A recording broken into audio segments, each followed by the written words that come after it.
All right, everyone, let's do this. How are you? Welcome to this week's episode of our podcast. It's called Is Breakfast Included? Thanks for stopping by. On the show this week, I sit down with my good friend, guitar tech extraordinaire, Mr. Ross Louden.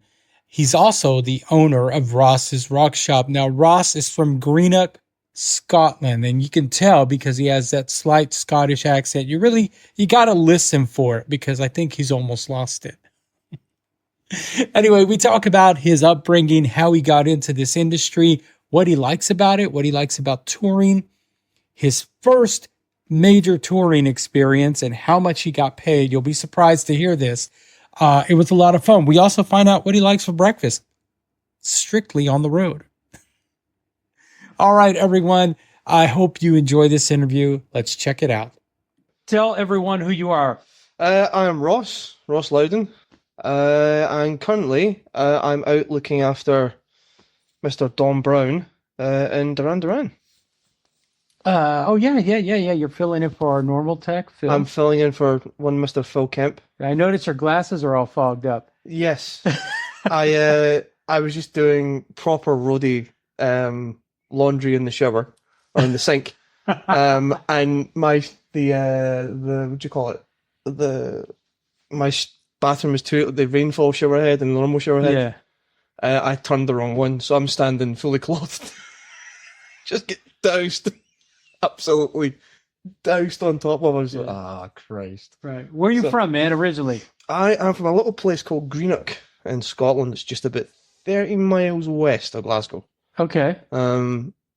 Inconspicuous. It's not famous for a lot, but it's famous for the inventor of the Watt, Mr. James Watt. The horsepower, the steam engine, the watt, the watt, the measurement of the whatever the watt is. Are you talking about wattage? Like wattage? Yes, yes. Okay, so I don't pretend to know nearly how it was supposed to have worked, but he is the namesake of the Watt, Mr. James Watt. Yeah. Right on, man. You wouldn't know it if you went to Greenock. There's one little statue in a corner. Yeah. But what about William Wallace? Is he from around there? Wallace? No, he was. Where was Wallace from? I can't remember. Scotland. It's from Scotland, but I think it's up north of Scotland. Yeah. I should know. I'm going to sound absolutely horrible and completely like everyone that's listening was just from leave it in if there's a comment section or whatever. Currently being disowned right now. Yeah, I'm currently being my tartan flag has been the mail back to the government. I'll hang my kettle up and never wear it again. So let's get back to something you said earlier, man. You were doing proper roadie laundry.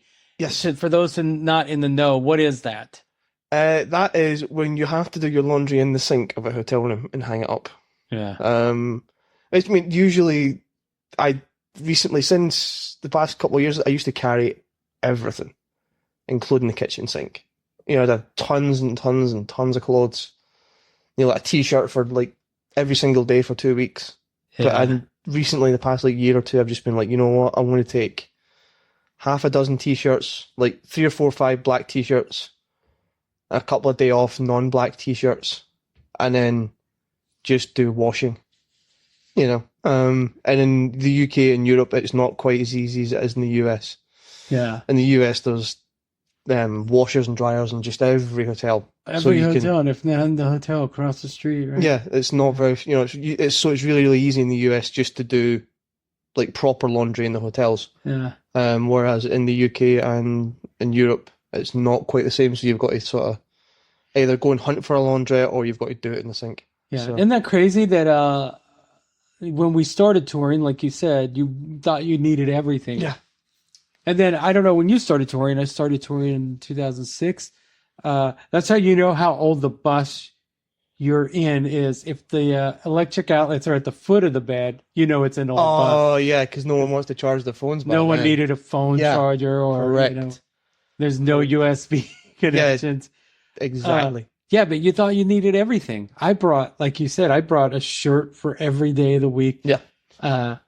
2 or 3 pairs of long pants, shorts, everything. Yeah, everything. Bulky laptop.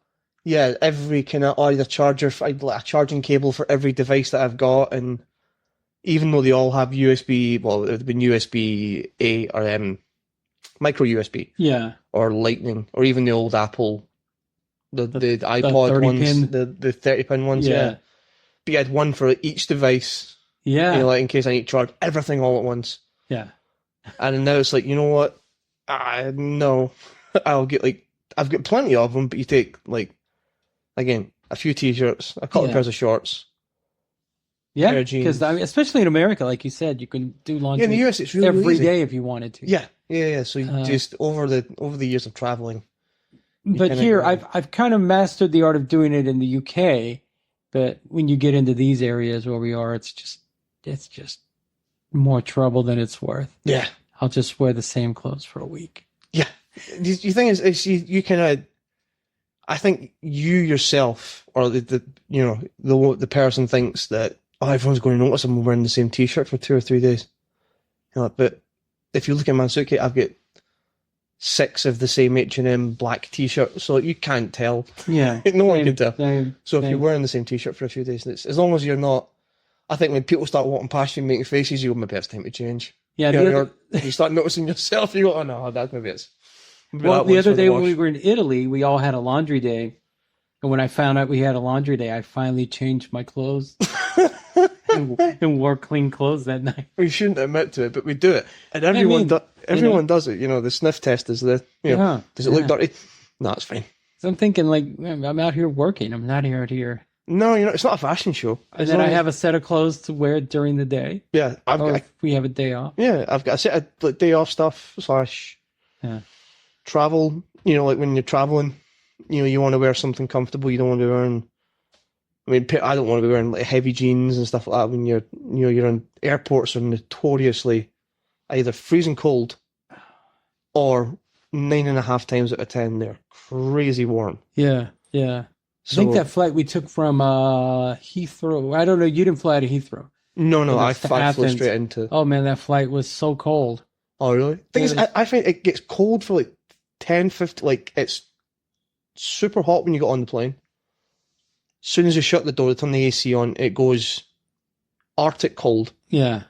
For 15 minutes, 20 minutes. Turn it off. And then it turned it off again. So it's I'm freezing. They turn it off, and then all of a sudden you're baking again. It's just a cycle of just, t-shirt, or not t-shirt hoodie on, hoodie off, hoodie on, hoodie off. Fucking pain in the arse. It is. So real quick, how did you get into this business? You played a band? Did you help your friends? Friends. I went to college and studied music, the James Watt College in Greenock. Really? Yeah. So I have Christ, what is it? It's an HND, a diploma in music. I think that's what a Higher National Diploma or something. I can never remember what it stands for. So I have the bit of paper that says I'm a musician. I don't know. That doesn't mean bugger all really, but in the last, I want to say in the last like 4 or 5 months of the course, 6 months of the course, one of the lecturers, a guy called Steph Greer, was like, "Come here, Ross, come here." And I'm like, "Okay, hi Steph, how's it going?" And he's like, "Right, so you're going to pass, but you're going to pass by the skin of your teeth." And I knew, like, I was not the best guitar player. Yeah. I was not, like, I was probably the second or the third from the bottom of the year. I was not very good. But I had a bit of an ear, and I managed to pass all the modules and the curriculum and everything you had to do to pass. But Steph was like, "Well, there's something called roadies," and I'm like, "What's a roadie? What's a roadie do?" And at the end of year college gig, there was a guy by the name of Dave Robertson who used to work for Bryan Adams, does Apocalyptica and stuff. Yeah. Who I've never met since, but he came down to the end of year show with the Ultra case, the fuzzy tech box, the foldy fuzzy tech box, right? And he opened it on the bar in the venue we were playing at, and I was like, "Whoa!" And the neck rest comes up and everything. And I'm like, "That's really cool." And he's like, "Yeah, the tuner goes in here, and there's a light in here, and there's a power strip here, and there's that." And I'm like, "Wow, this is really cool." And then a friend was wanting some help with some stuff, and I gave him a hand, and then the rest is history. Yeah. I ended up, you do some work with some friends, and then they get a little bit famous, and then or not famous, but they introduce you to more people, and then they more so on, so on, The so on, network. so on. No, exactly. The network Yeah. thing happens, and then you meet people, and then all of a sudden, 10, 15 years later, you're, you know, doing it as a career. Yeah. What was your first road gig? My first proper gig that wasn't friends of friends or like any kind of circle of friends was a band called American Head Charge. Oh, I remember them. Like a Yeah, they new were. metal band, right? Yeah, they were part of that whole Slipknot new Yeah, yeah, metal yeah. thing in the early 2000s. Um, and I was just sending emails to people, just out of the blue, just sending. There was a tour coming up, and I was like, "Do you need a guitar tech?" Da, da, da, da. And their manager got back to me. He's like, "Yeah, sure. How much do you want?" And it was something stupid, like £200 for like 3 weeks or something. You The know, whole thing. for the whole thing. But again, I was 17 years old. I had no idea what actually, what they would actually cost. So I get taken for a royal ride. But I met Chad and the boys, and Chad and Karma and Ted, Chris, and Cameron was the singer. But those boys were heavy duty, heavy, like just a lot of stuff that as a kid from a little small town you didn't see. Yeah. A lot of drugs and a lot of drink and a lot of if anybody that knows me is listening, close your ears. But I didn't do any. It's never something I've done. It's never interested me in the slightest. Yeah.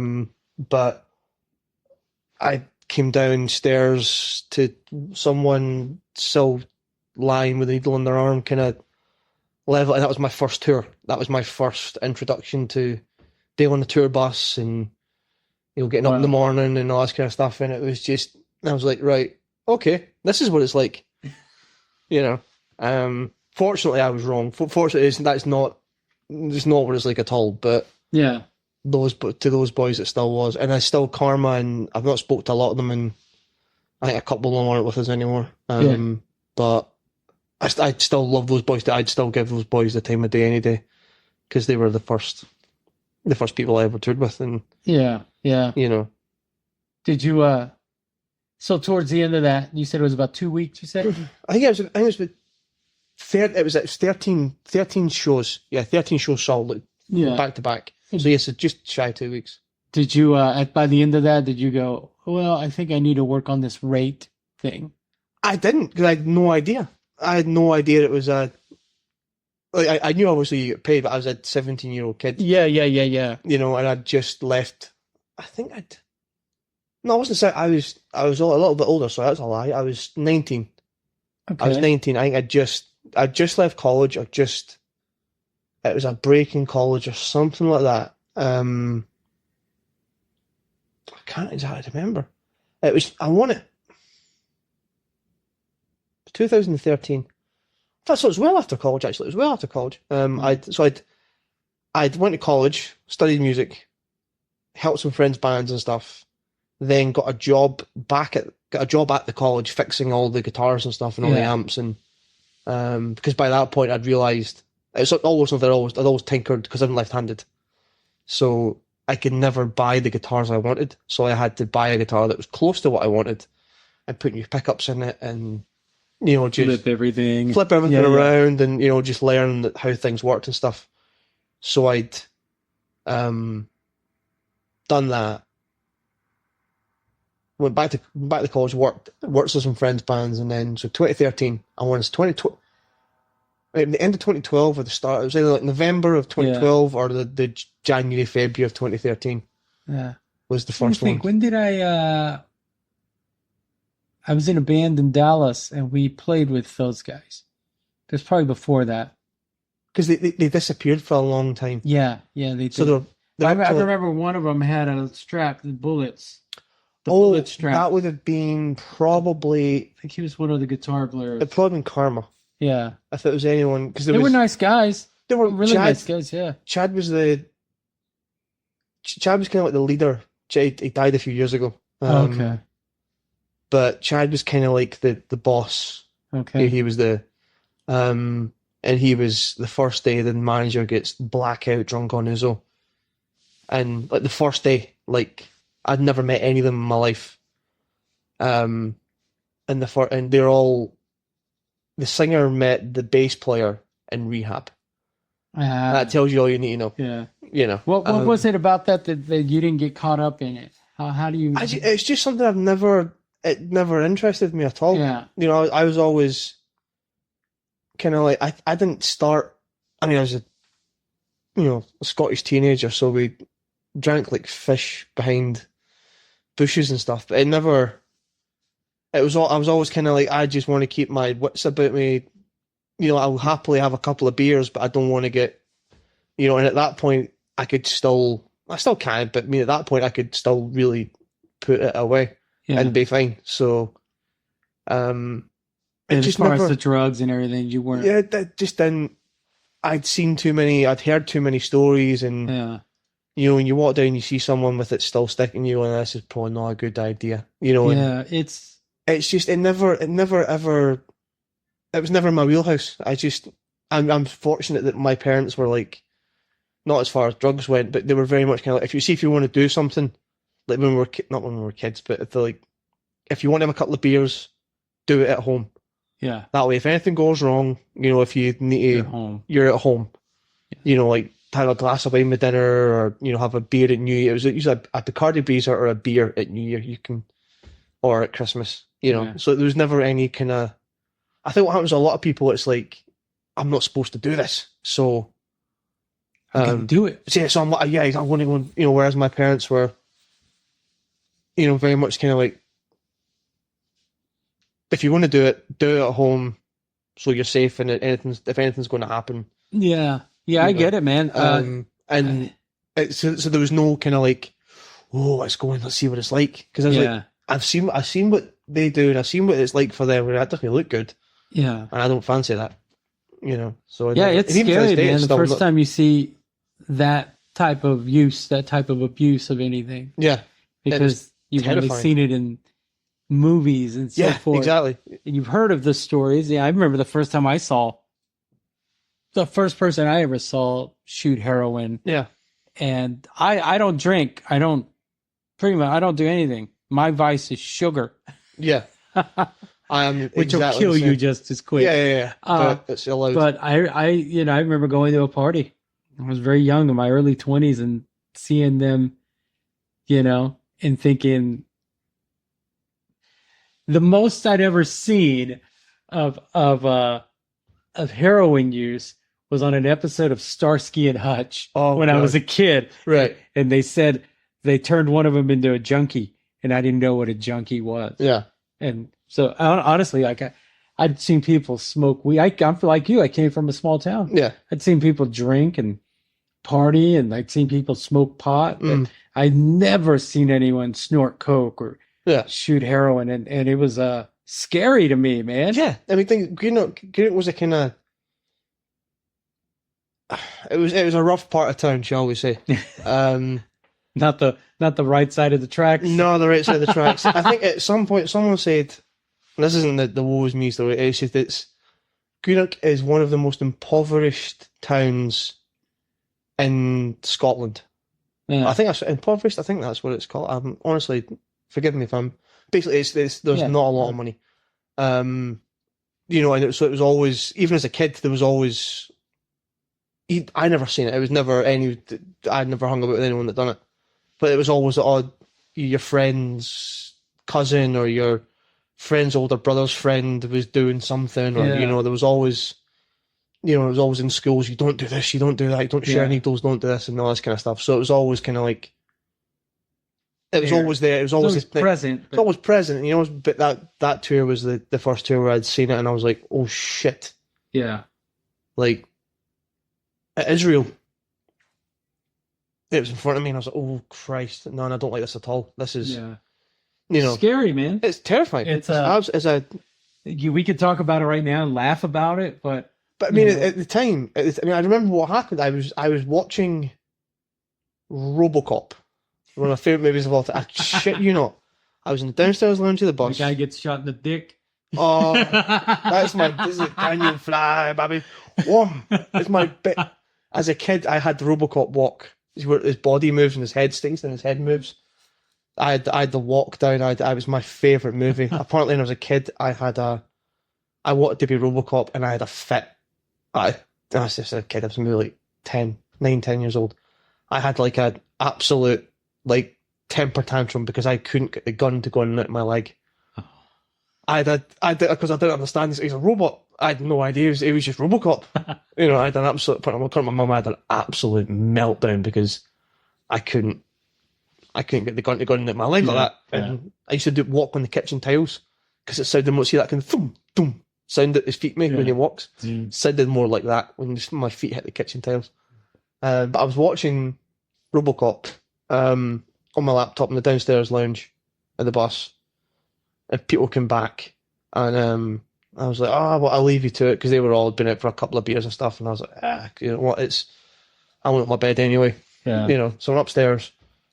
And I was lying in my bunk watching, you know, battery flashes, you know, battery low. And I'm like, oh shit, my charger's still downstairs. So I walked downstairs and there's one of the boys like, gugh. And then I was like, nodded out. And I'm like, oh shit. I just unplugged my charger. Because you don't know what to. I'd like to think now as I'd make sure everything was okay, but as a kid you're just like, I didn't see that didn't happen. And you bolt, you know. I'm not, now that I say that out loud, I'm not particularly proud of the fact that I went, oh fuck, and it just scarpered. Well, you don't know, but you don't know what you're. You know, it's the first time you think, you know, it's one of those things. Whatever it is you think yourself, you go, oh yeah, I'm going to be great. I'm going to do this. I'm going to burst into the burning building. I'm going to save the damsel in distress, and everyone's going to. You see it and you go, oh, fuck that. Yeah, yeah. And you know, a lot of the cats that I grew up with, that I came up with, there's a lot of heroin use. We lost some people. Yeah, I'll tell you, we lost some people. And then the people that I'm still friends with that were into it back then they kicked the habit, and they all became very successful, man. They turned that. Well, I think that obsession turns into very old, redirected. And they were some of the smartest people I've ever met. To this day, they were some of the smartest people I've ever met. Yeah, you know, it's unfortunate they got into some bad stuff, and they were lucky enough to get out. Yeah, it doesn't take much to. No. It doesn't take much to get the snowball rolling, as they say. You know, as soon as it starts rolling, it's really difficult to get it. They get it stopped. I'm a huge boxing fan. There was a boxer named Johnny Tapia, and he said it best. He said the first time I did cocaine was a mistake, and the second time I did it was a habit. You know, that's how quick it happens. Yeah, it's super. Yeah. I mean, I can only. Yeah. I know what the fuck is happening. It's really an easy thing to get. So you said earlier your town, you know, it's very impoverished. Did you ever have the thought, like I did? Did you ever have the thought that you were just going to live and die in that town? Or did you have the ambition that you wanted to get out? I think. I mean, you're still there, right? I'm still there. I'm still great. You know, but you were going to do other things and work at the mill or wherever. Yeah. You know. I mean, the thing is, I don't know if I ever wanted to get out so much as I just seen loads of people doing jobs where. I mean, you've got to do what you've got to do to survive. You know, if you've got a wife and kid, you've got to go and do you've got to do what you got to do to support your family. And I would never, ever, ever say ill to anybody that does that. But I think I always had in my head, I always wanted to do a job that I wanted to do. You know, the job is you spend, even if you're working a 9 to 5, you spend what 2/3 of your year, three quarters of your year working. Yeah. So I'm like, well, if I want to be spending, you know, 2/3, 3/4 of my life doing something, I want to be doing something that I really, really want to do. Yeah.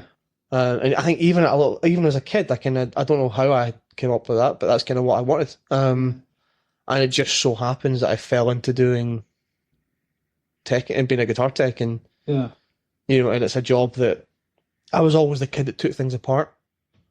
Like I take my PlayStation apart. Works. Yeah, how does it? I mean, I had no idea how it worked, but I just wanted to take it apart and look at the inside of it and go, "Oh, that looks really cool," and then try and put it back together. And then they always give you extra screws. You know what I mean?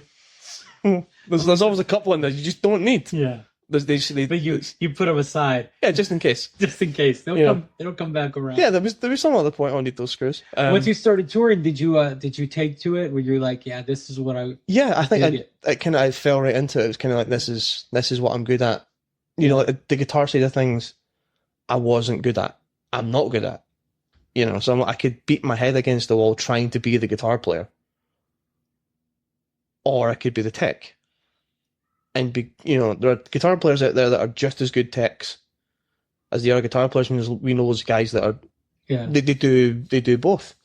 You know, a good mate of mine, Tommy Gentry, he plays for Steve Harris's son's band, the Raven Age. Yeah. But when Tommy's not doing that, he stays in Sweden now, and he goes out and does a backline tech in Sweden. You know, and Tommy's a phenomenal guitar player, like genuinely an incredible musician. Plays piano, plays guitar, I think he plays trumpet, or he plays I'm sure he plays some kind of brass instrument. Or I could be lying, but I'm sure he does. And we all know those guys, right? Exactly. So he's kind of like he's one of those lucky folk that can juggle both. Yeah. Whereas I know my limitations. Yeah. And it ends in tuning the thing. You know what I mean? Well, I know my limitations too. Like that conversation I had about soldering. Yeah. When I told you, well, there was a certain point in my life where I had a major life-changing moment, and then I said, well, my soldering wasn't nothing to it wasn't good write before, home about before that, but now it's exactly. That's it. You know, I think a lot of the time, a lot of people assume being a tech, if you work for a band, especially someone like Duran Duran or whoever. Yeah. You know, you see a bass tech or a guitar tech or a drum tech or whatever, and they go, oh, you must be able to take that apart in your sleep and put it all back together. And we can, but also part of the gig is knowing when to say no. Yeah. You know, there is somebody out there that builds cables better than you do. There's somebody out there that builds pedals better than you do. There's someone out there that knows more about RF than you do. There's someone that solos so far better than I do. You know, there's like there should never be a point where, like you said, you should always be open to listening to someone. Every day's a school day. Yeah. There's always somebody that knows. I was in a music store that was when those. This was years ago when those app controlled tuning rope, not the Gibson ones, but the it's connects to your phone and it tunes the string via a string winder. The Roadie? Yeah, I think that's what it was called. Something like that. Yeah. You hold it and it tunes it. And of course I was like, no, I'm never going to use that. I was chatting to a little kid in the music store and he goes, I use it all the time. And I'm like, I don't know if I would. And he goes, it's great for getting strings on a guitar in a hurry. It's brilliant. Because you're not going to over-tension the strings. Yeah. You're not going to, if you're in a busy, loud shop, you know, you're not, there's 1,001 things going on about you. Yeah. You're not going to necessarily, we've all done it, we've all been using electric string winders and tons of shit, and another string. So he's like, I just use it, that's all I use it for. I just use it to get the strings on the guitar, and then I'll go and tune the guitar and I'll stretch them and I'll do all my thing. And I'm like, I said, fair play. And I mean, he was years and years, he's obviously like the apprentice, the owner's son type kid. Yeah, yeah. You know, which is not, not belittling the kid, but he's obviously, you have every once in a while you have those moments of like, well, I work for so and so, who's anyway. Yeah. And this kid said that, and I was like, you know what? Actually, you're right. That's a really good idea. And I think this was 6 or 7 years ago at this point. Yeah. I've seen that thing. I'm like you. I'm like, there's never going to be a time when I can use that. Yeah, it's never going to. But I've never thought of it like that. Exactly. He's using it, He just thinks of it as not as. He just sees it as the same way we see a drill. Yeah. You know what I mean? And we can tell by the tension. Make it quick. And we can tell the tension of the strings in our hands. Yeah. But every once in a while, we've all done it where you forget, or you're doing something, or you're nearly there, and someone shouts, "Oh, B," and you go, "Oh, what is it?" Bang! Oh. Yeah. So he's he's looking at it from a completely different angle. Or you than he's haven't seen your gear in a while and you're winding it the wrong way. Oh yeah, and you You go, think you're taking it off. because I'm left again. I don't play Everything's backwards. every once in a while. I'll Yeah. restring one of my guitars, and I'll Yeah.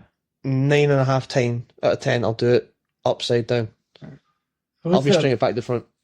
What was the what was your biggest gig? Your first big gig? My first big gig was Stone Sour. Okay. Was looking after Josh and Corey. I came in halfway, 2/3 of the way through the Hydrograd tour, the last one. Yeah. Because the guy before me wasn't doing so well. He was dropping the ball on a few things. And I was, it's just the way the whole Roadie World's connected. There's nothing that Steph, the lecturer in college, said. It's like, once you get into this game, you'll realise everybody knows everybody. Yeah. And I'm like, can't it be? It's a massive, I mean, the music industry is huge. There's hundreds of thousands of bands. It's a small community. It's a small community. But I was out with Buck Cherry, Crazy Butch guys. Probably Steve will hate me for saying that.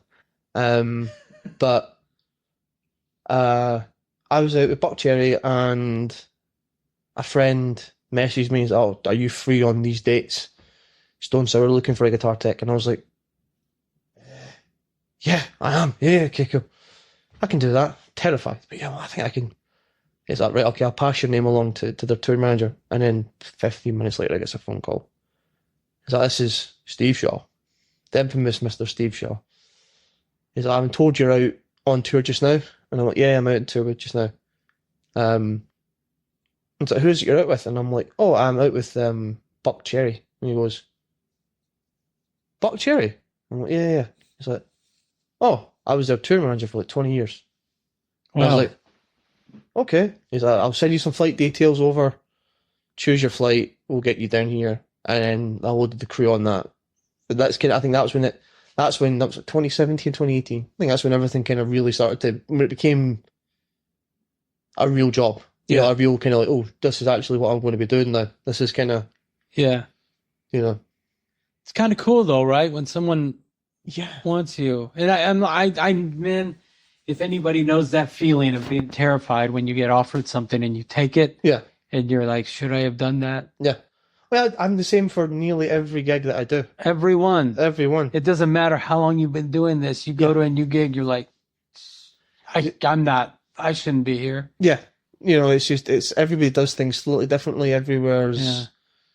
Because by the time you get to the point of working for a band like a Stone Sour or Duran Duran or whoever, they've been doing this for a long time, and they have their way of doing it, and you have your way of doing it. You know, and I think for me, it's more, will the way I do things work for them? Mm-hmm. Because I mean, there's a certain amount of give and take, but also there are certain ways you do things that's just the way you do it. Yeah, that makes sense to you. That because it's such a fast-paced environment, you've got to be like, well, I do that, and I do this, and you've got an order to doing things in, so that you know you've done them. So by the time you go from the first thing you've done to the last, you know, item number 5 in your kind of mental checklist. Yeah. You don't need to think, have I done that? Because you know what, if I'm here, I've done that, and that anyway. So like, okay, that put that aside. And you know, so you kind of wonder, am I going to fit in? You know, what's the personality going to be like? Is everyone going to be cool? Is everyone going to be cool? Is everyone going to be like, you're the new guy? Yeah. You know, you boys have been absolutely great. Everybody's been super welcoming. Yeah. You know. Yeah. We're happy to have you, man.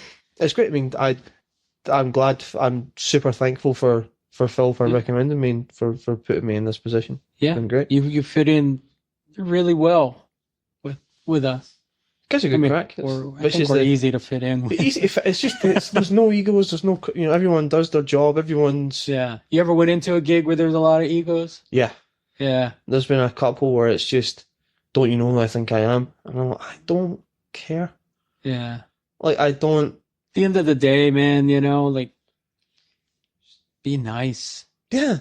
You know, I think we all go through our moments. We all go through our moments where we kind of, you come out of a tour and you feel like a different person, for better or for worse. Yeah. You know, and you kind of go, that was a run I done, I'm not naming names, but I can put my hand up and say I took on too much work. I ended up wearing too many hats. Yeah. You know, and by the end of it, I was grouchy and not, you know, because previous to that, I try and be as chilled out and relaxed as I can.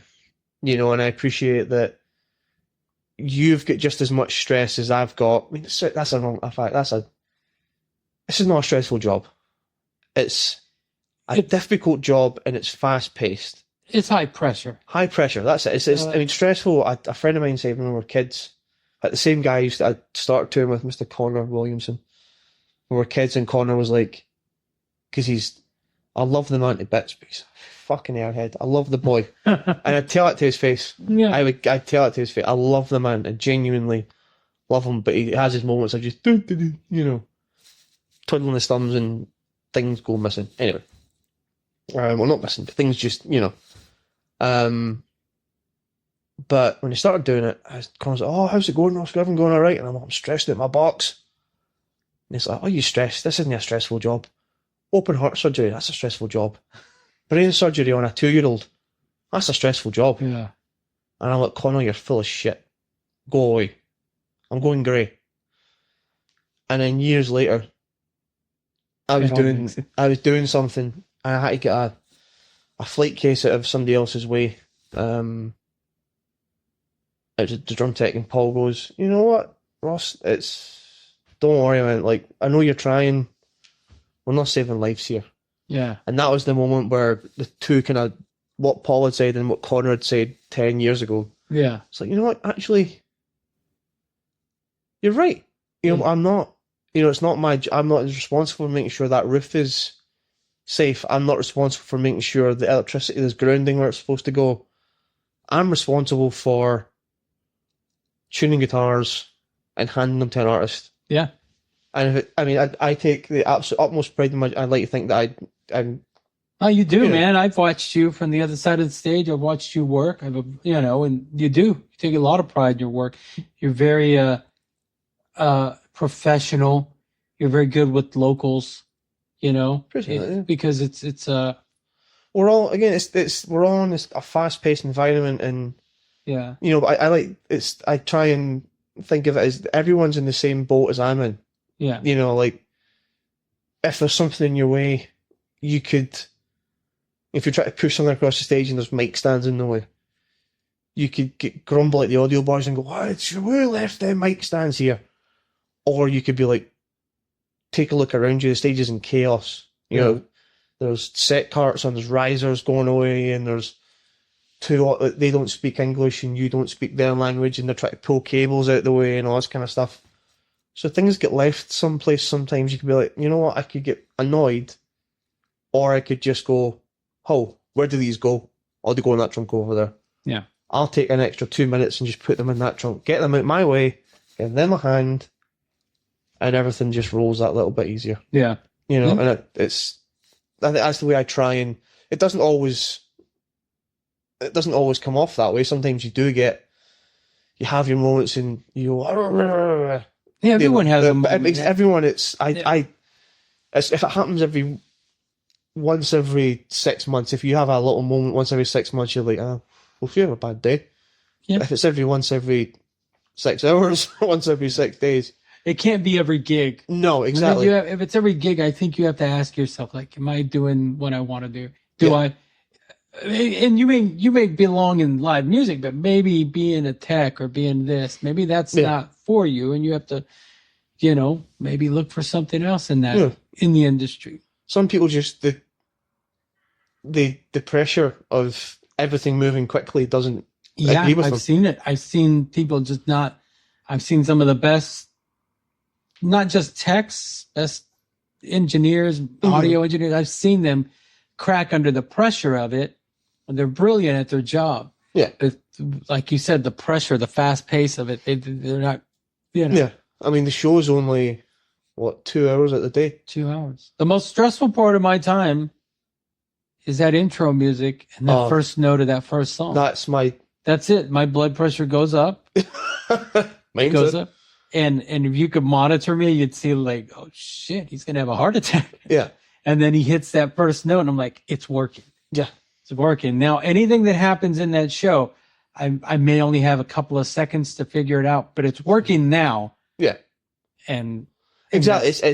That's the important thing. I mean, that's that's the only bit of the job that I don't. I mean, not I don't like. Don't like's the wrong word, but it's my least favorite part of it. Is that little bit where you could sit with the guitar all day and play it, or the bass, you could put the drums, or whatever it is. You could be playing that from the second you get there to the second they walk on stage, and it could be absolutely airtight. As soon as you hand that guitar or that bass or that whatever they'll sit, when Kev hands Roger's set of sticks, something happens. Something, the gremlin gets in somewhere, and they walk on and they go, "Duh," and it doesn't work. You know, like we had during rehearsals, when I hand off a guitar, just before you hand it off, you look at your receiver and you go, boom, and you see on the shears, you see the green light go, whoop, all the way up, and you go, yeah. Perfect. That's good.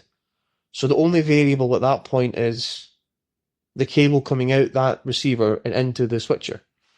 That's the only variable at that point in time, because the guitar's currently working. Yeah. The one they're using is currently working. So the only variable is the output of that receiver and that cable. Yeah.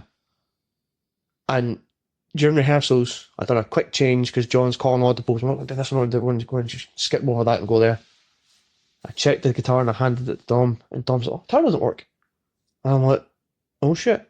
It took a second, and just that the Shure cable, the what connects the pack, I just in the guitar change, it just came off. Yeah. You know, so there's all these, like, you can check it as much as you want, but until they walk on that first note, man. That first note. Until you hear that first note or that first chord and it's in tune, because they could have turned around and not realised they've brushed against a bit of rope, or yeah, exactly. It's all happened where someone's accidentally nudged somebody, knocked out. Oh shit! Oh, I'm really sorry. Oh, you're good. Good. Have a good show. And they've not realised it's happened. Yeah. And then, even though you've tuned that, it's not in tune anymore. No. You know, and it's your responsibility to. Yeah. And I'm like you could work all day. Like John and I have had an incident, and since that incident several years ago, I hand him the bass, and if you'll listen, every night he taps it. Yeah. Taps it. So then he'll look at me and like, we're good. Yeah.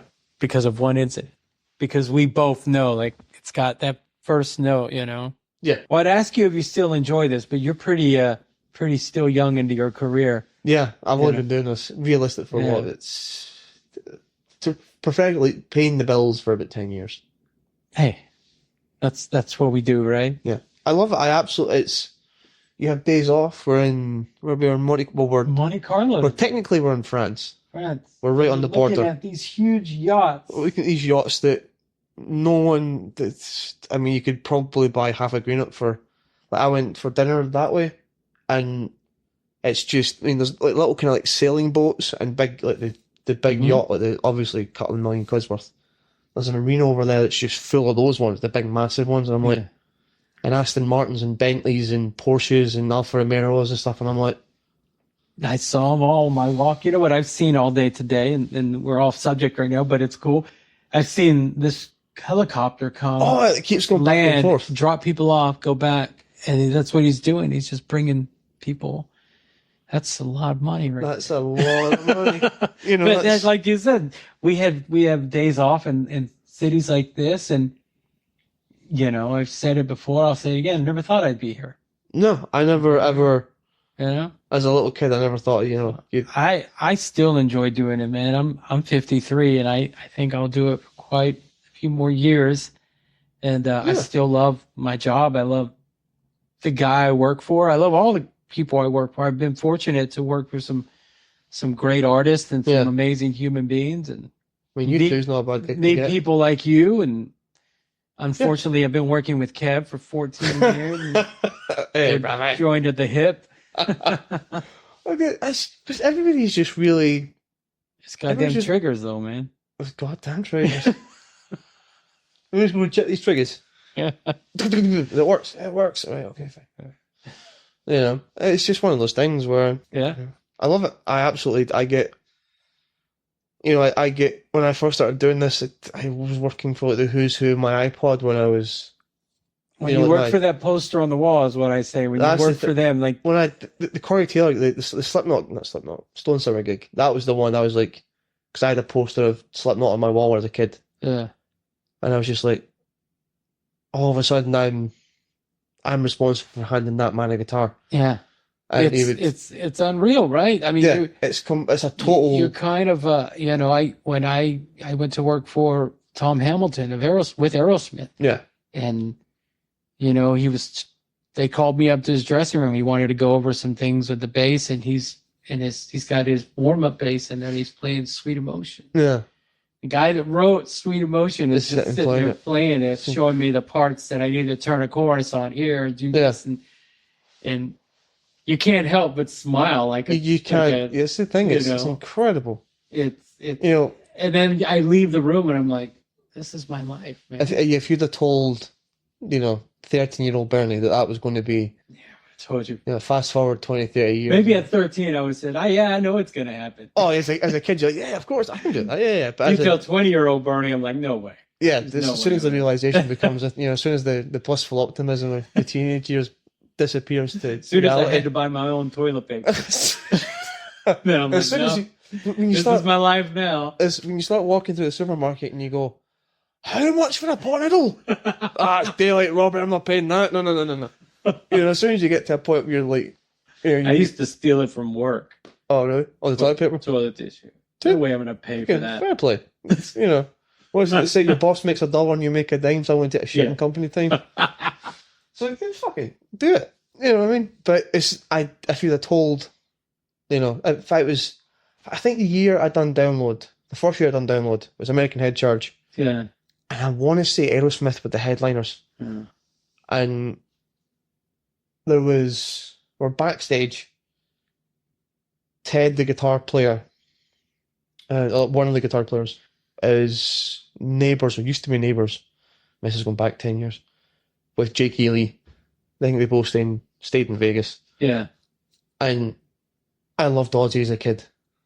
You know. Still do. I mean, I'd done that last Ozzy tour with Stone Sour, and every night I'd be standing there going, you know, I'm standing watching. I'd be doing this sidetrack. That's what I'm saying, but like, I'd done all of Josh's patch changes for him, and Zach was a fucking lovely. Steve Zacky's tech was lovely. Steve was just the most chill guy on the planet. Yeah. Zach was lovely. So I'd be standing there every night with the ears in, doing all the button changes for Josh and watching Corey, and every other night, at least once a week, Zach would come up to me like, behind me and like grab my shoulders and shake me and just give me the fright of my life. I'd be like, I look at him and he'd be like, and he'd like skulk out the door, and I'm like, okay, I guess this is it's your life. This is life. Right? You know, I'm just like, and it's cool. And you know, you come back from a tour, and I always, when I get home and I talk to somebody, if they say, oh, what was that? I always preface it with like, I don't want to sound like a douche. Yeah. This is what I did, you know. Yeah, but exactly. You know, you can't help but, you know, it's when you explain it, it's a different world. You know, what did you do in your day off? Well, I went to Sainsbury's and the missus had me cutting the grass, which is fine. Yeah. You know, the honey-do list comes out as soon as you go home. Yeah.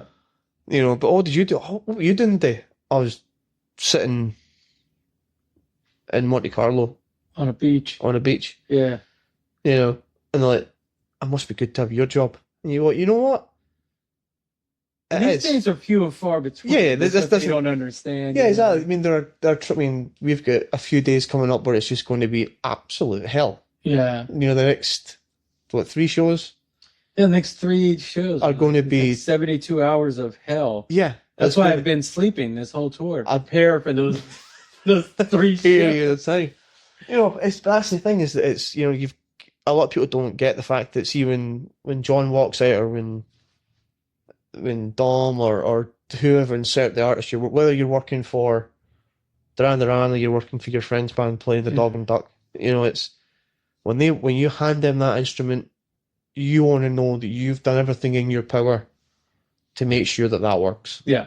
You know, and that could, some days it's as easy as you get there, you turn the rig on, you go, room, you check the action, you go, perfect, cracking. And that's it. Some days it's an absolute fight. Some days it's because everything's digital now, like that first day in Athens. Yeah. In fact, it wasn't even, it was the first day in rehearsal, one of the units, I'm not going to name any names, but one of the units just died. Yeah. Just went, oh, fatal error, contact customer support. And I'm like, well, that's not very good. You know. And a gig on your first day on a gig. And exactly, you know. But it worked before that. Yeah.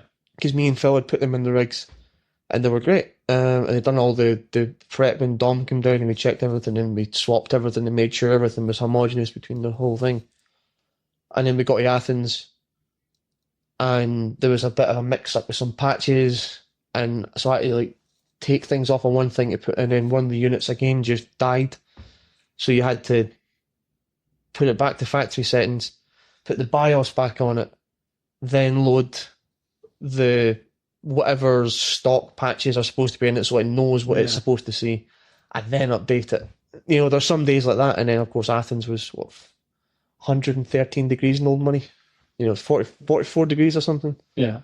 And the guitars are just going, there's nothing, it's like bananas and strings are just, you know, and it's a festival, so there's stuff going on, there's people that are trying to, again, the festival thing is, see whatever chaos you've got going on during your day, you've got to appreciate that not only the crew, that the band you're working for have all that going on, there's another 10 bands that have got exactly that going on as well. Yeah. You know, so you've got to appreciate the fact that everybody's, we usually load down on a normal show day at 9 in the morning. Yeah. But the truss and all that would go on at 7 in the morning. And backline would go on at 10 o'clock lunchtime or something.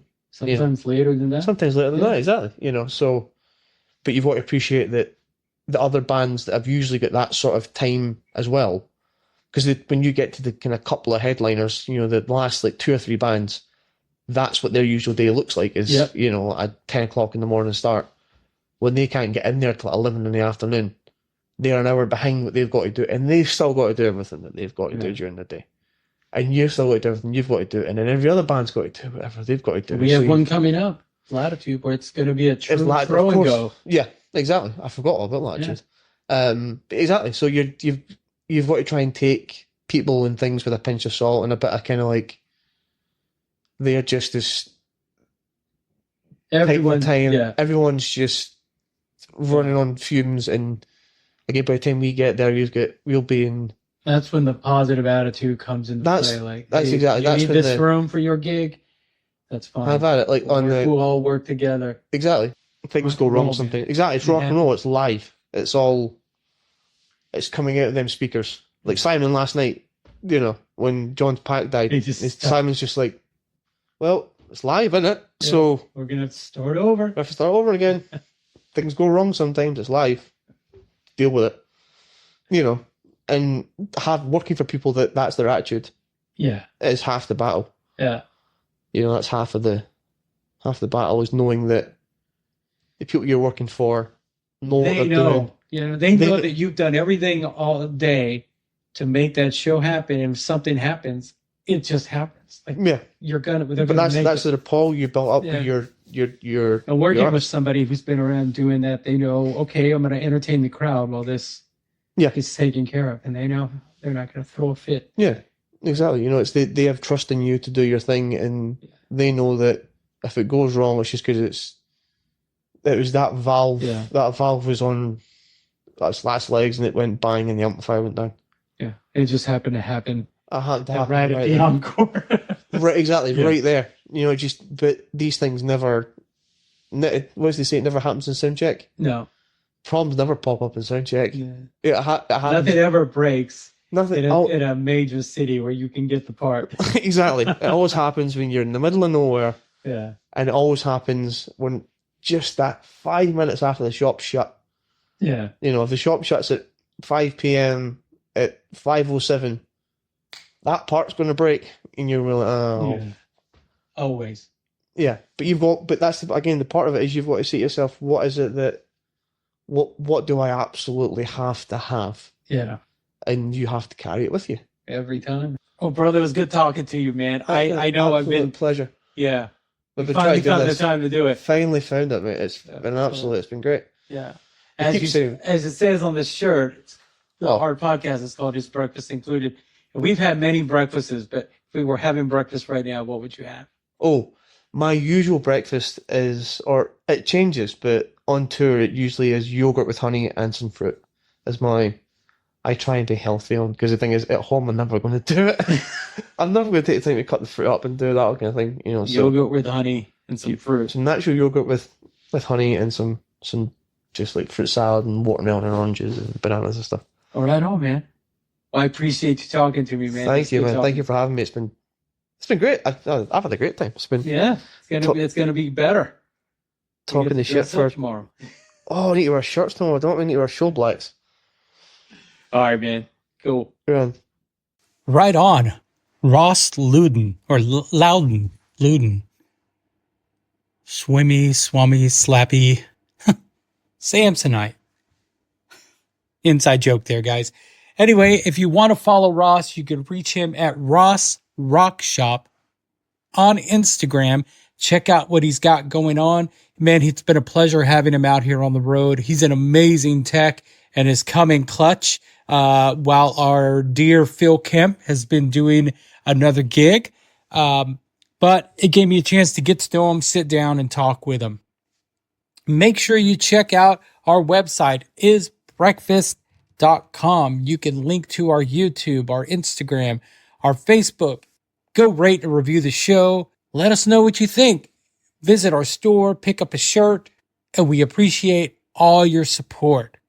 All right, guys, I'm done. Have a great day. We'll talk to you next week.